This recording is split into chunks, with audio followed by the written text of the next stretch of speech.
All right. Hello, class. I am recording the CHL lesson for the week of May 10th. So hello, everybody. What we are going to be talking about today is something called an inductor. All right. Now, an inductor works by Faraday's Law of Induction. Okay? So just to remind you about what Faraday's Law of Induction is, it says that the induced EMF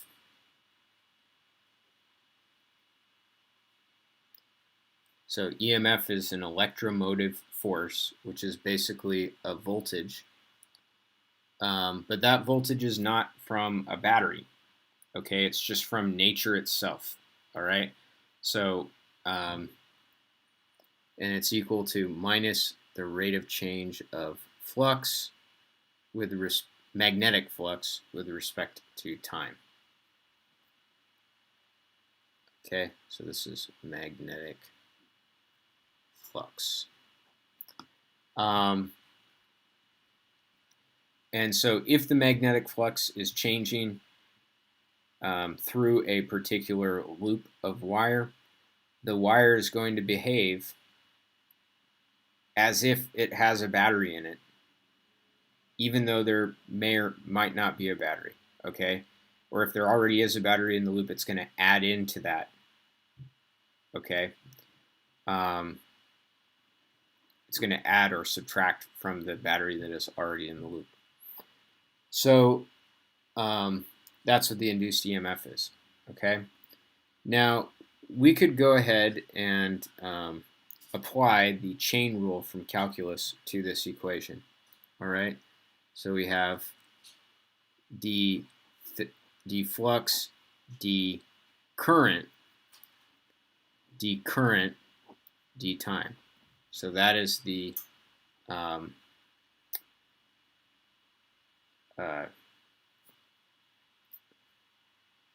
chain rule applied to that. Okay, and so this quantity, d flux, d current, is called the inductance L of the loop. Okay, so d flux, d current equals L, which is called the inductance. All right, of the loop. So if we wanted to work out the units of inductance, okay, the units of inductance are going to be units of magnetic flux, which is Tesla meters squared. Units of current are amps. So inductance is measured in Tesla meter squared per amp. This has a special name. It is called the Henry, H. So inductance is measured in henries after someone who studied inductance. Okay, I don't know much about Mr. Henry.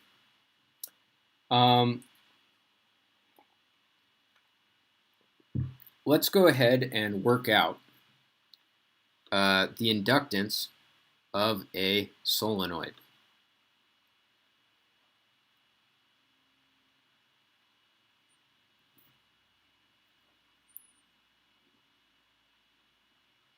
Okay, so just to remind you, a solenoid, okay, is it's a sort of a tube of wire that's wrapped, okay? It has some current that is flowing in it, all right? It has a number of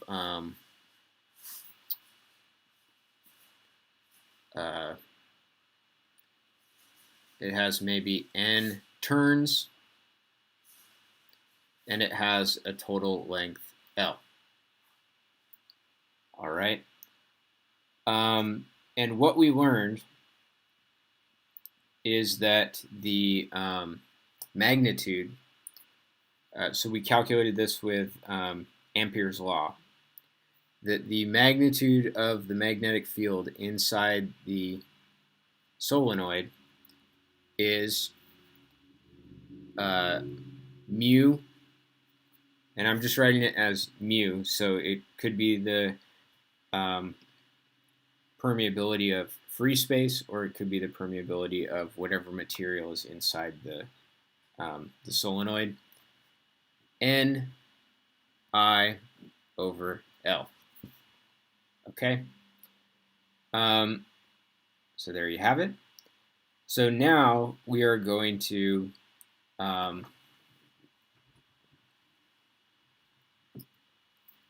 calculate the flux of the magnetic field through the solenoid. So this is sometimes called the self-flux because the magnetic field is created by the solenoid itself. Okay. And then that magnetic field creates a flux that goes through the solenoid. Okay. So Faraday's law of induction applies equally well to objects that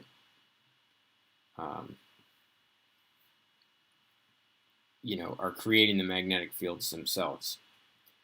So the formula for flux, and by the way, if I were to consider the area of this solenoid, it would be perpendicular. The area vector would be this way, which is also the same way that the magnetic field points. So the flux is going to be NBA cosine of theta. The flux, or the magnetic field and the area vector, are pointed in the same direction. Okay? So theta is 0, so that cancels out. And we just get NBA. All right. The magnetic field, we're just going to drop that in here. The area, I've sort of drawn this as a circular solenoid, meaning that the area is pi r squared. But, you can have solenoids with, that are rectangular or whatever. You can have whatever shape you want. So I think I'm just going to leave that as A.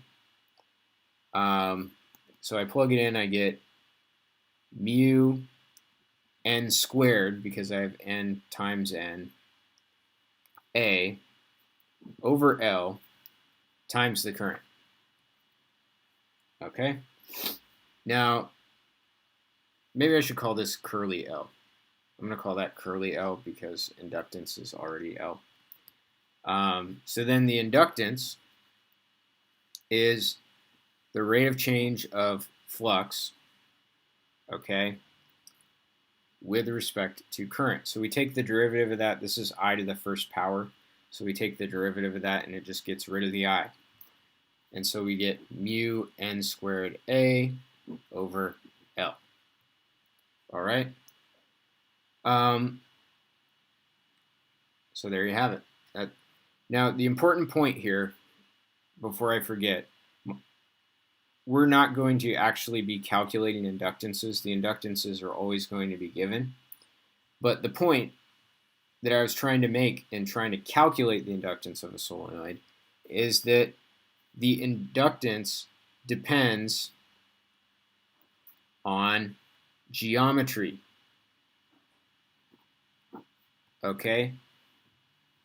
So it depends on the size of the loops, how long the solenoid is, the number of turns you make, what you fill it with.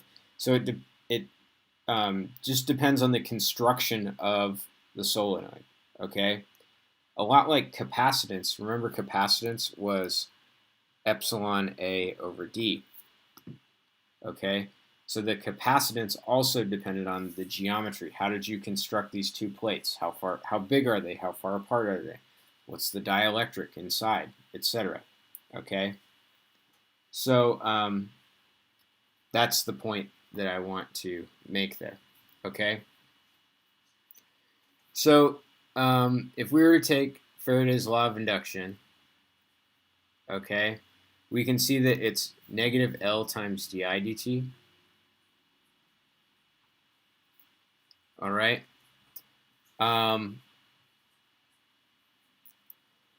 In the context of circuits, an induced EMF is just a voltage. Okay.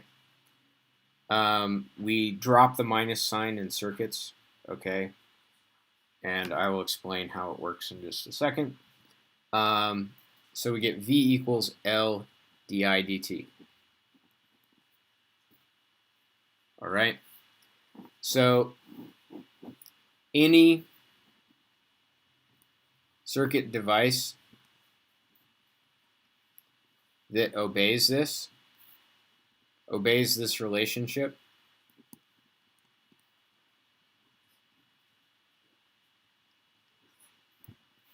is called an inductor.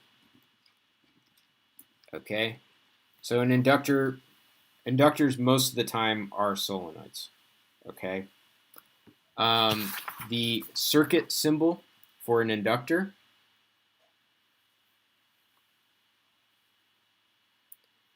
looks just like a solenoid. Okay? So it looks like this. And then we write the inductance next to it. So how do we label a solenoid? You label solenoids just like you label resistors. So in other words, if you have an inductor and the current is going down, then the positive side of the inductor is the side that the current is entering. Okay? All right.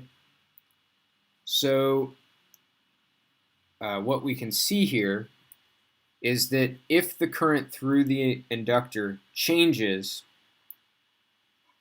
then it's going to generate a voltage where the positive sense of the voltage is the side that current is going into. So remember how batteries, the current flows out of the positive terminal of the battery, okay?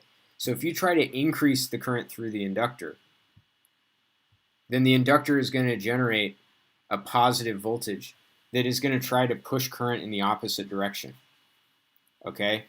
So what this means is that inductors try to maintain the current.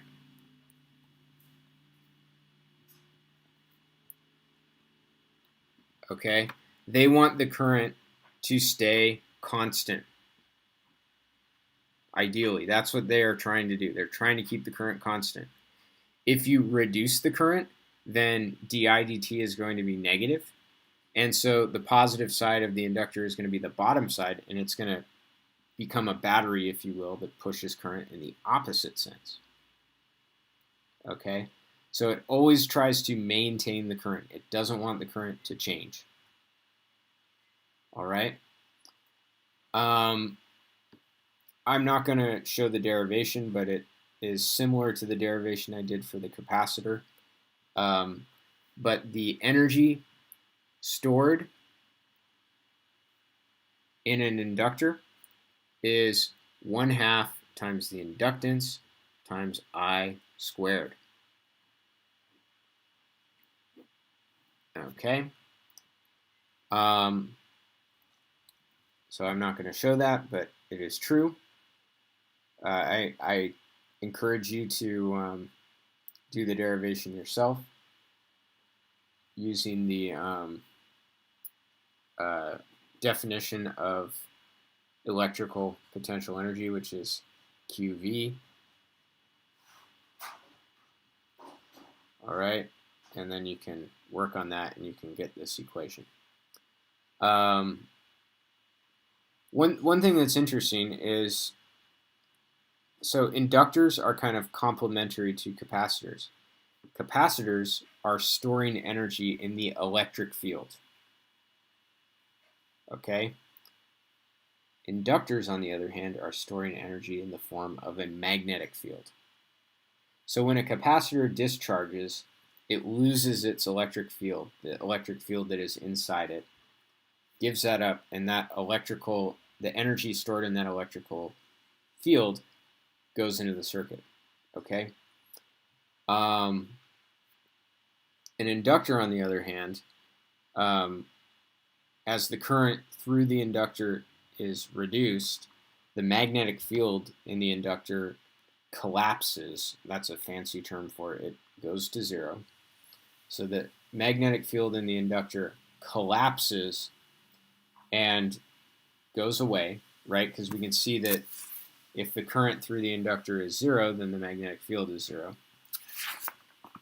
And in the process of the magnetic field going away, the energy that was stored in that magnetic field gets sent into the circuit. Okay?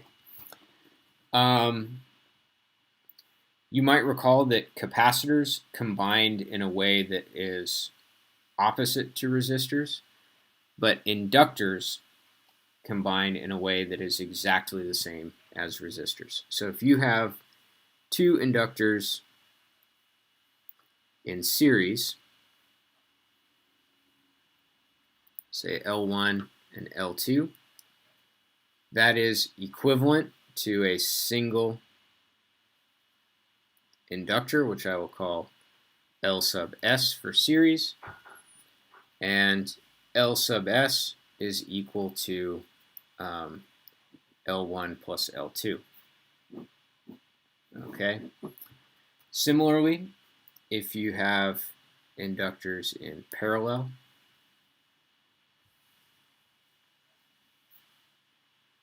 it doesn't really matter how many curly Q's you draw for the inductor.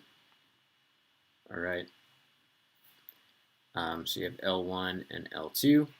That is going to be equivalent to a single inductor, which I will call L sub P.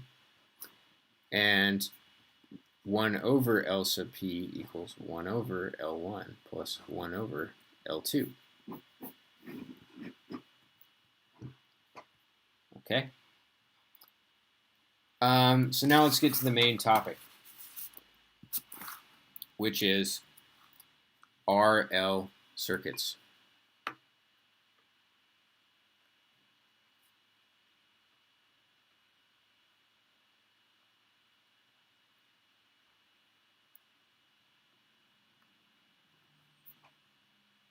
Okay.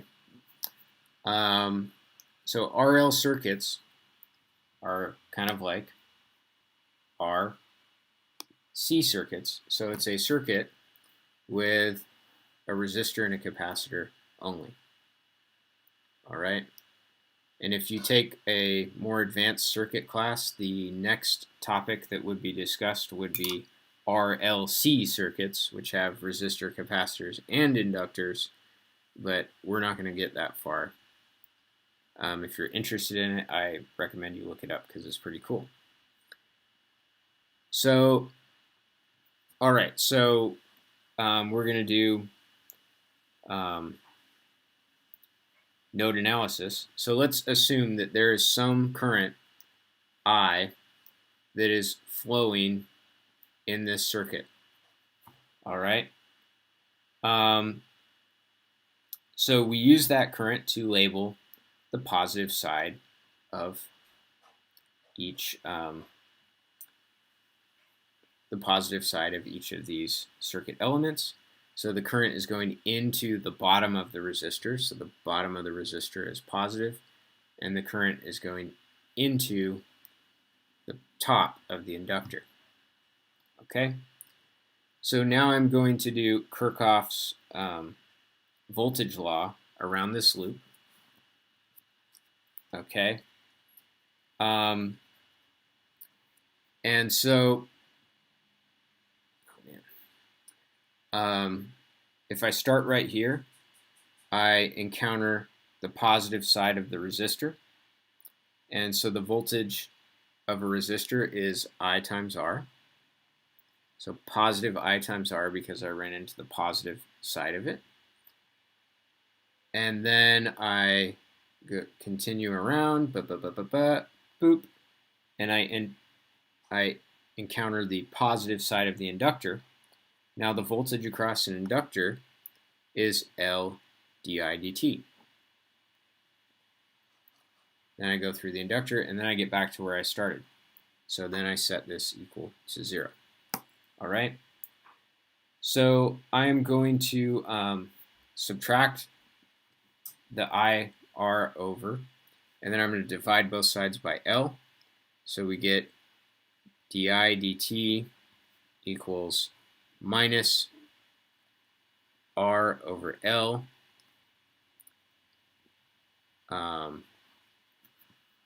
minus R over L times I. All right, so this is a differential equation. All right, and so what I'll do is I'll divide both sides by I, and I'll multiply both sides by dt. It's called separating the variables. So I get di over I equals minus R over L times dt. And so now what I'm going to do is I'm going to integrate both sides. And time, I'm going to integrate from 0 to t. And current, I'm going to integrate from the initial current to the final current, which I'm just going to call capital I. All right, so this is a logarithmic integral on the left-hand side, and I get natural log of I over I naught equals, and then this integral, it's just integrating 1 dt, so that's just going to be t, so I get minus R over L times t. And then I can do e to both sides, etc. And what I get is that I of t, the current at time t, is equal to the current at time 0 times e to the minus t over tau, where tau is the time constant, just like in RC circuits, only the time constant is L over R. Okay? So it's a different time constant because it's a different thing. All right? So this is what you have for an inductor. And so this is sort of the equivalent inductance, and this is sort of the equivalent resistance of the circuit. So if you had more than one inductor, more than one resistor, etc. Okay? You could also use this equation for something like to get the voltage across the inductor. So the voltage as a function of time is going to be L times the derivative of the current as a function of time. So taking the derivative of that brings down a factor of minus 1 over tau. Okay, so I have L I naught minus L I naught over tau, e to the minus t over tau. So that is the voltage across the inductor as a function of time in a RL circuit. Or I could even calculate the potential energy as a function of time. That is 1/2 Li squared. So I have 1/2 Li naught squared times, and when I square this, it makes a factor of 2 appear in the exponent, or in the power. So I have e to the minus 2 t over tau. And that is the potential energy as a function of time. So these are all used. So getting the time constant tau is quite easy. All right, it's just L over R. it's a little bit trickier to get I naught. What is the initial current? Okay, so I want to talk about that. How do we get I naught? All right, how do we get I naught? So the key idea is this. Eventually, so in circuits with a constant voltage,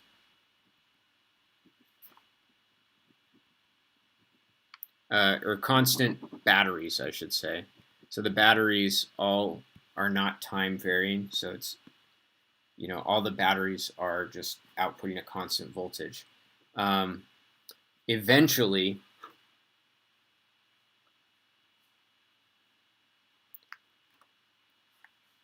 all currents will settle down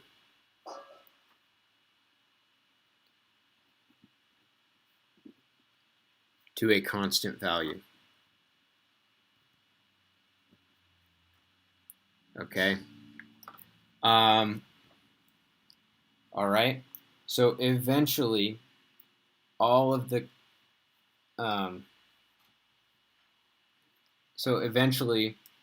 the current is going to be constant. All right. If you have a time varying voltage where the voltage is fluctuating as time goes on, then the circuit never has a chance to settle down to its steady state value, and so the circuit is always playing catch up to the time varying voltage, and so you're not going to have it settle down to a constant value. But if you have constant batteries, then eventually it'll settle down to all the currents will settle into what are called steady state values, constant values that don't change as time goes on. Okay? And what that means is that the voltage across the inductor is going to be L di dt.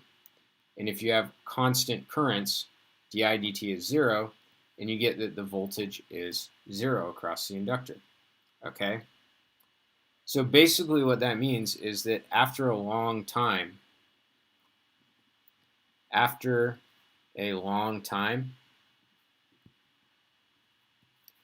inductors are like wires. Okay, so that is an important fact. So notice how this is the opposite of capacitors. Okay, capacitors, after a long time, it becomes fully charged and it blocks all current. An inductor, after a long time, the current settles down to a constant value and it allows any value of current. Okay, so inductors and capacitors are complementary to each other. All right, so let's do an example of that. So what if you had a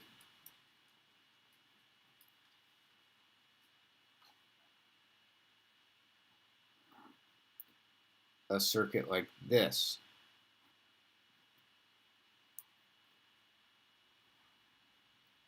Okay, R, L, V. After a long time, this inductor, okay, after a long time, this inductor is just going to allow current, and it's just going to become a wire. So after a long time, so I'll call that I infinity, we can just treat this inductor like it's a wire, and then the current that's going to flow is just going to be from Ohm's law, V over R. All right? So there you have it. If you had something that looks like this, could make it a little bit more complicated.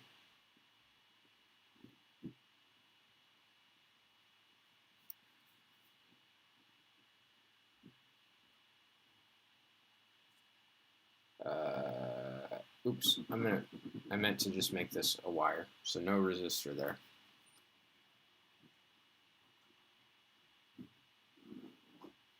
So maybe R1, R2, L, and V. Okay. So after a long time, this resistor is going to become a wire, and wires don't have any resistance. So this this inductor is going to short circuit R2.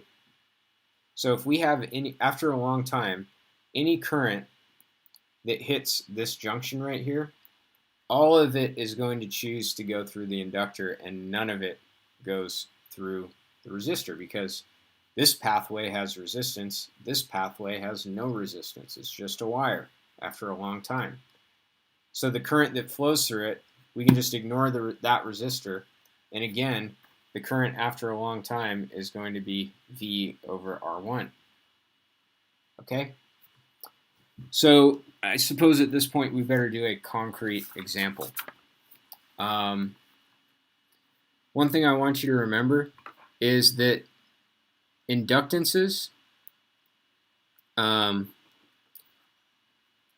typically in the range of millihenries to microhenries.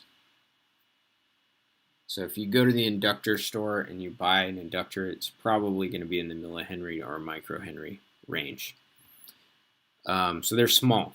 Inductances are generally small. Okay, so let's suppose we have a circuit that looks like this.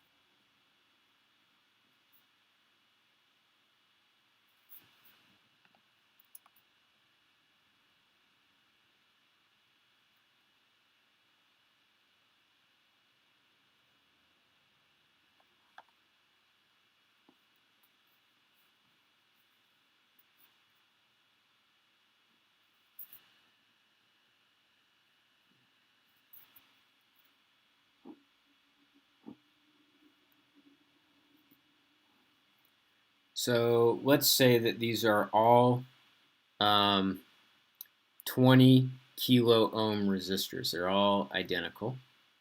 Okay. 20 kilo ohms. Okay. This inductor, let's say that it is 5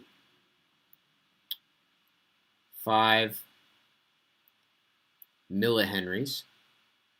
And let's say that this is a 12-volt battery. Okay. So we'll say that the switch is in the right position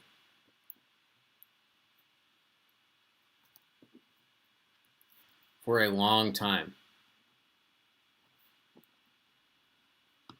Okay.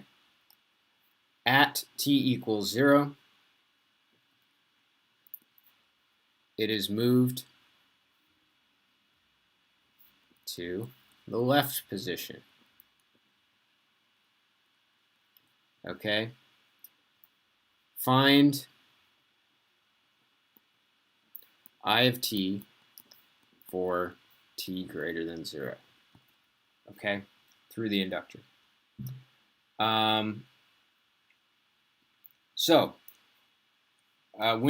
When this switch is in the right position, okay, we can ignore the left part of the circuit because it has a dead end. So the current, any current that goes down this way is going to hit a dead end. So none of it goes this way. All right. And we can see that if the switch has been in this position for a long time, the inductor will become a wire. Okay. So it's basically just a wire, and we just have a circuit with 12 volts of voltage, and then 20 and 20 in series, so that's 40 kilo ohms of resistance. Okay, so the current after the switch has been in the right position for a long time is going to be V, which is 12, divided by R, which is 40 kilo ohms. So 1 over a kilo is 10 to the minus 3, which is a milli. Okay? So we have 12 over 40 millis.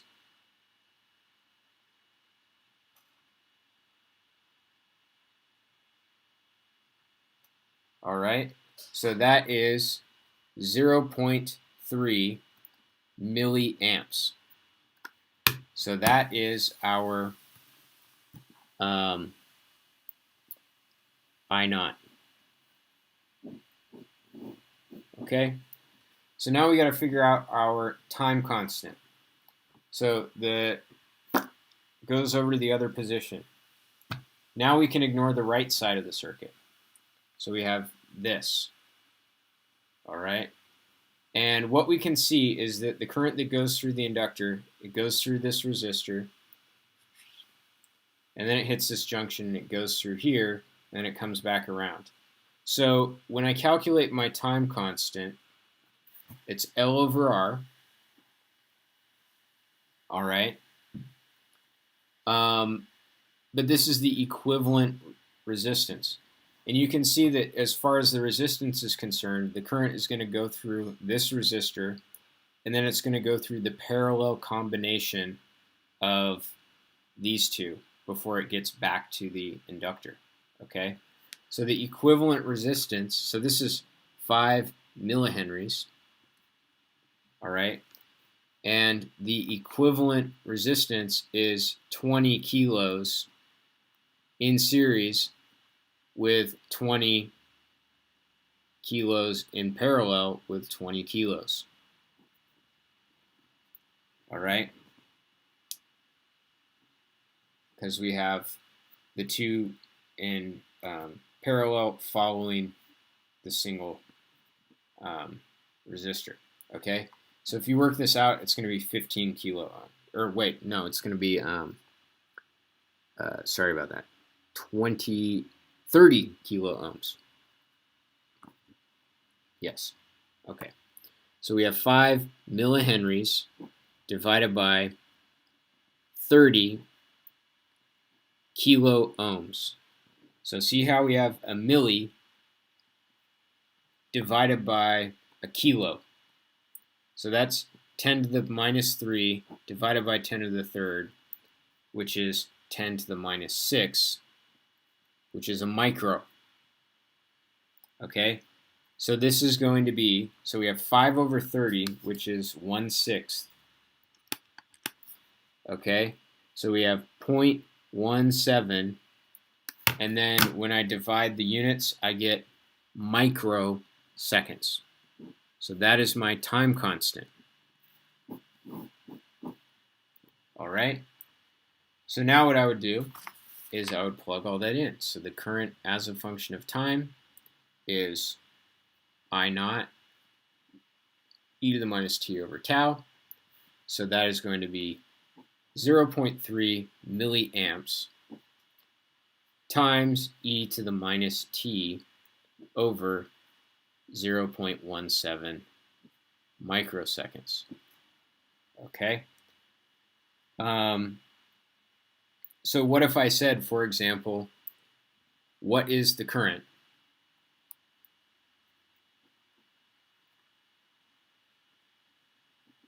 At t equals 0.5 microseconds.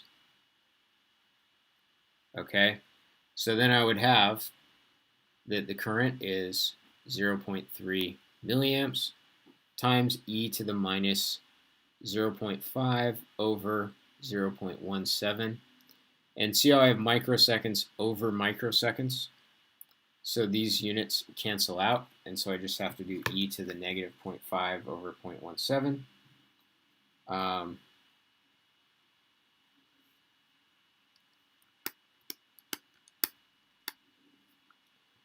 All right, so that is going to be 0.3 milliamps times 0.053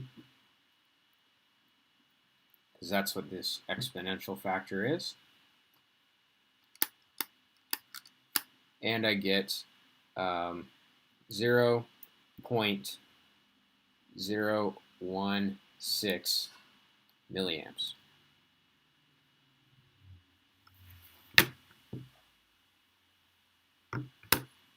Is going to be the current at that time.